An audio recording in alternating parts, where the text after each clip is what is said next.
Calaroga Shark Media.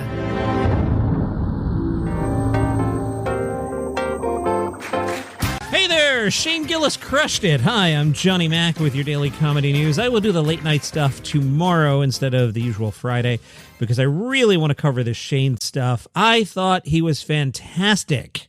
There are some mixed reviews on the internet, which we will discuss here, but I think it's the number 2 comedy thing of the year. That Mark Twain, Conan O'Brien thing is number 1.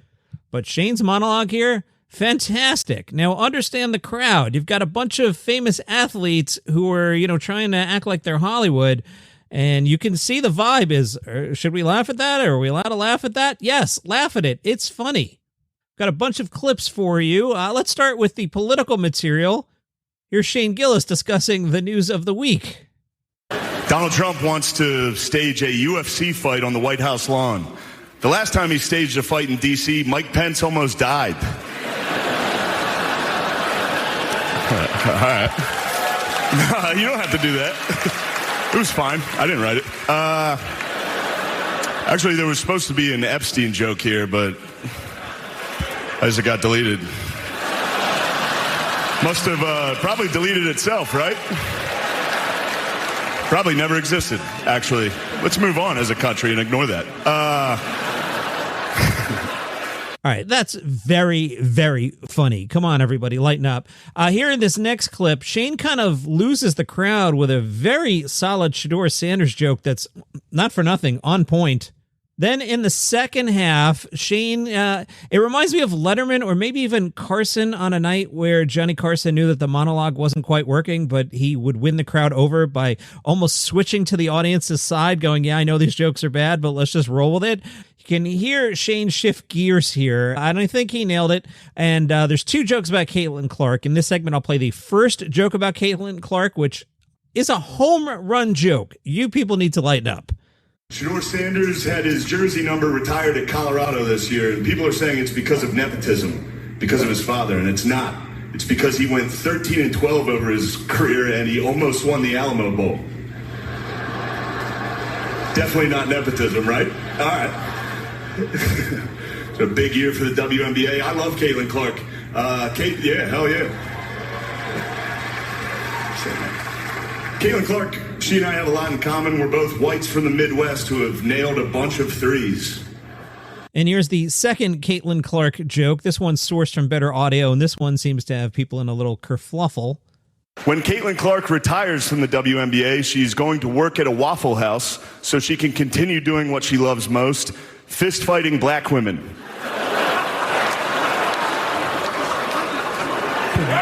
The setup for this next clip, we're rolling out of a Shohei Ohtani joke. If you're not into sports, there was a whole betting thing in the Ohtani universe a few years back.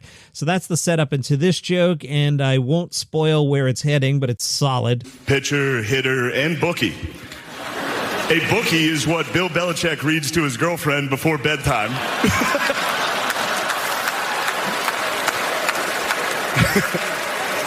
They do. They read The Very Horny Caterpillar, The Little Engine That Could But Needed a Pill First, and of course, the classic Goodnight Boobs.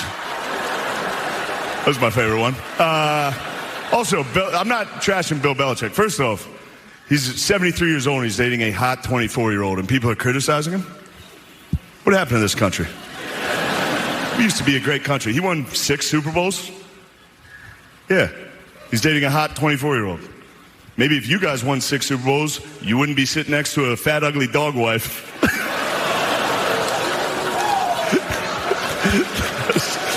They let me do it. I don't. This is Disney. They allowed that. And a nice move by Shane here at the end. I don't think the audience had any idea what he was doing here, which is why it went flat. But this is a tribute to Norm Macdonald. I shared that joke the other day, Norm Macdonald at the ESPYs, and I think this is word for word what Norm said. But here it is, performed by Shane Gillis. There's one thing I want to say before I get out of here, and this is a dumb joke. You guys aren't going to like it, but it was, it's just a Norm Macdonald joke that I loved when he hosted the ESPYs, and I'm going to do it now.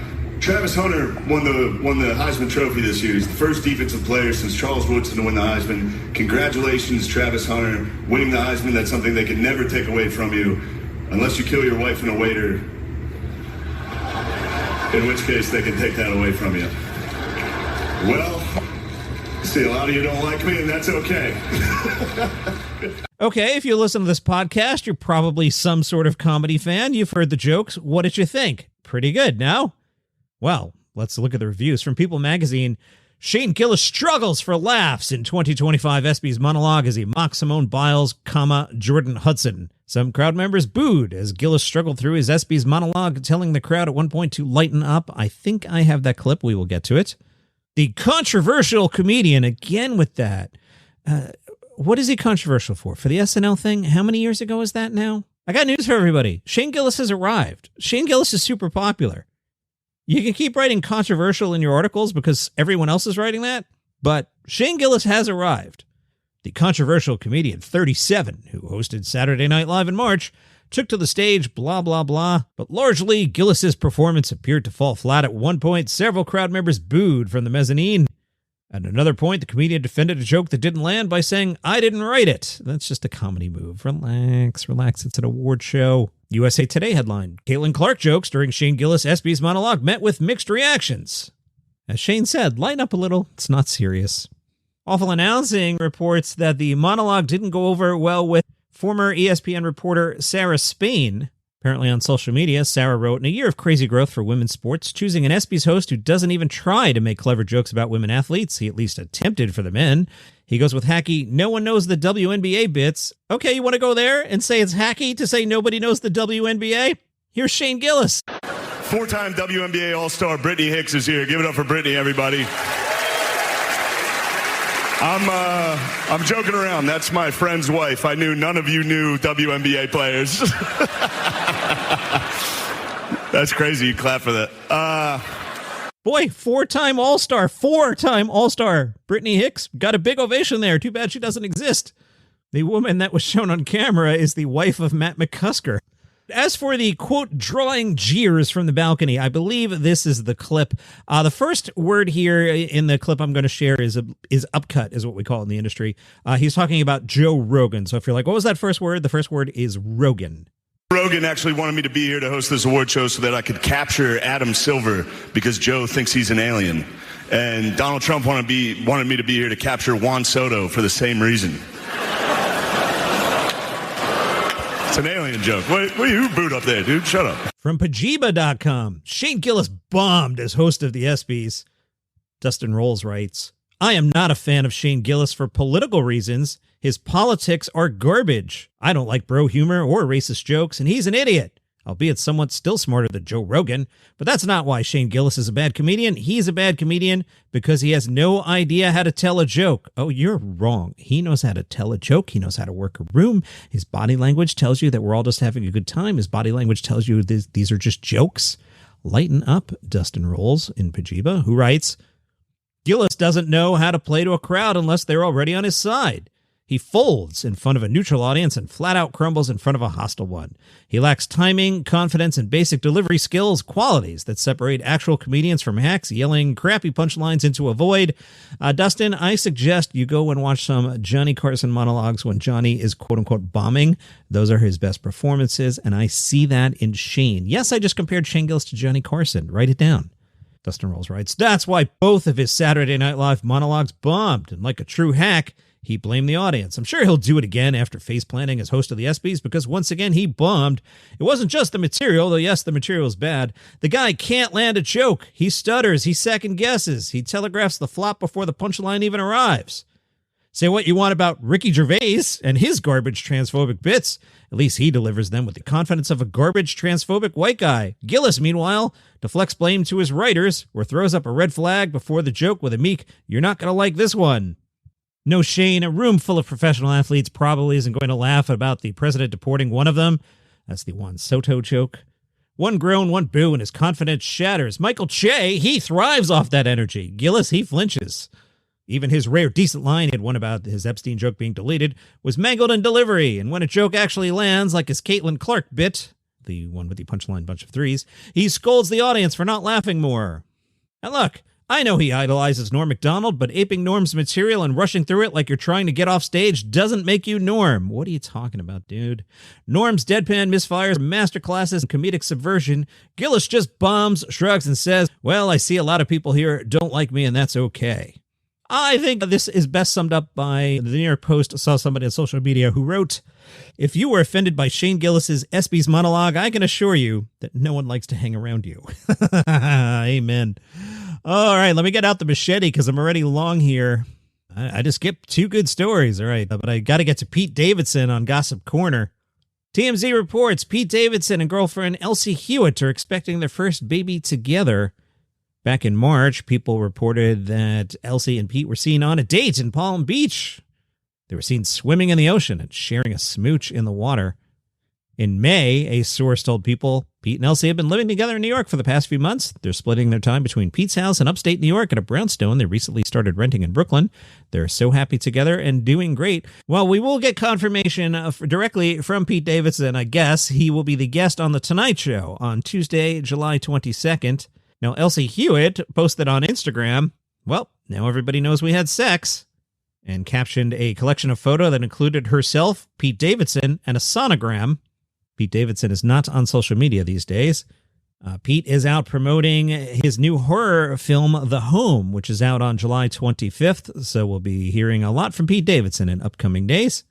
While we're on Gossip Corner, Adam Sandler and famous Hollywood actress Sunny Sandler were seen in Cranford, New Jersey.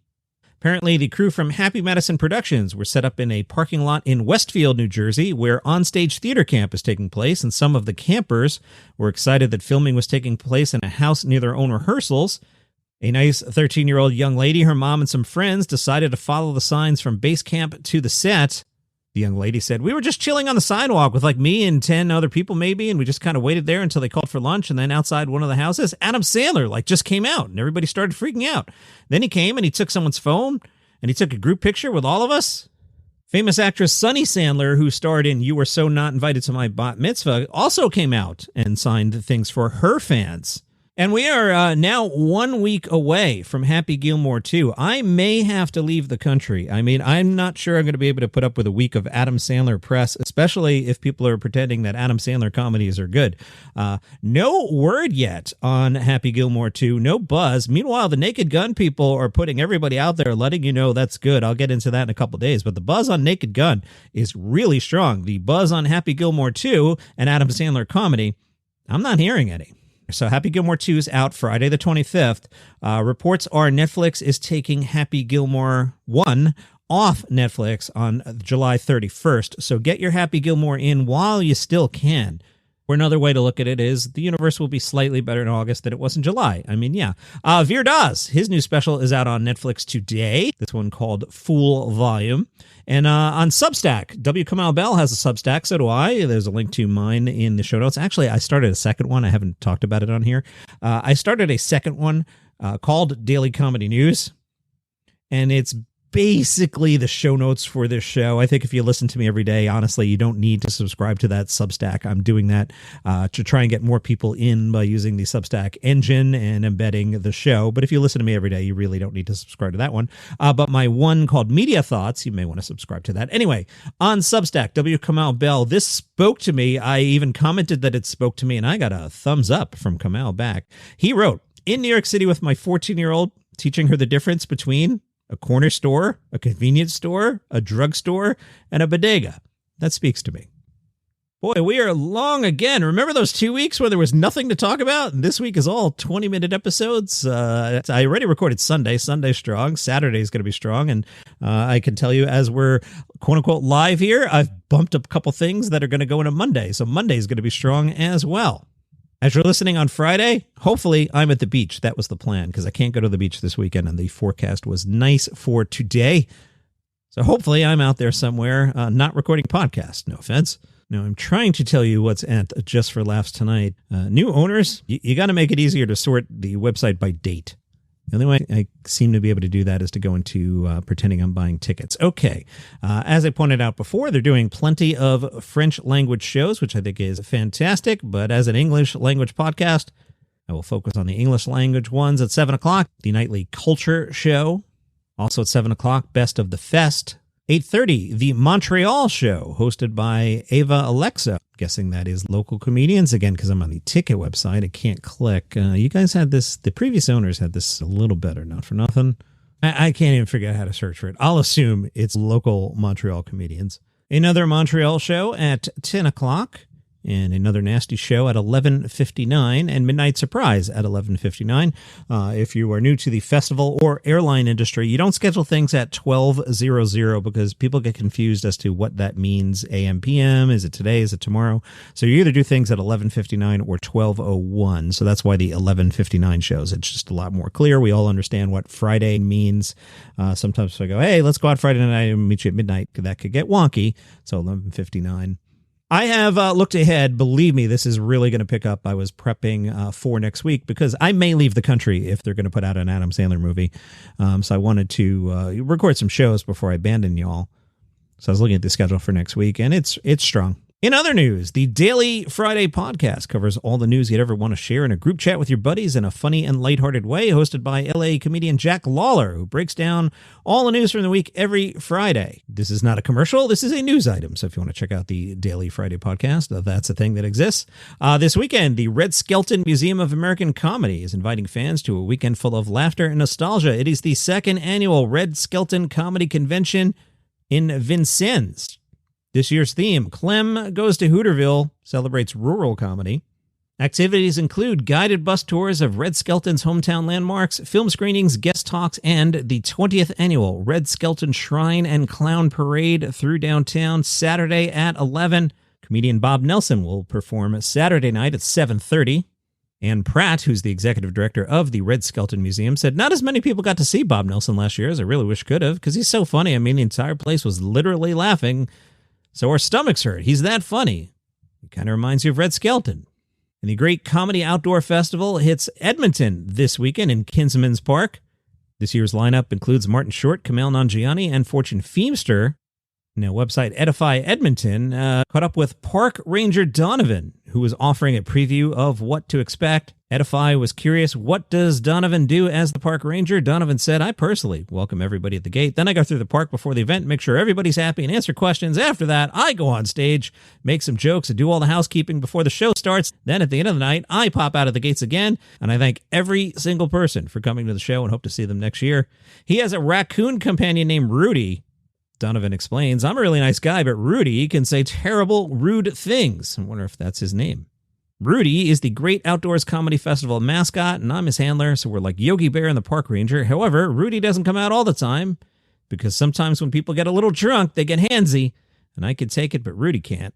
All right, Park Ranger, what was your favorite moment from last year? People are going to get mad at this. His answer was Shane Gillis went on stage and was like, oh my God, I don't have a belt. My pants are going to fall off. So I whipped out my belt. My shorts fell to the ground, and I gave Shane Gillis my belt so he could perform. At the end of the night, he rolled it up very nicely with a little note that said, thank you so much for saving the day. And that is your comedy news for today. Lots more tomorrow. See you then.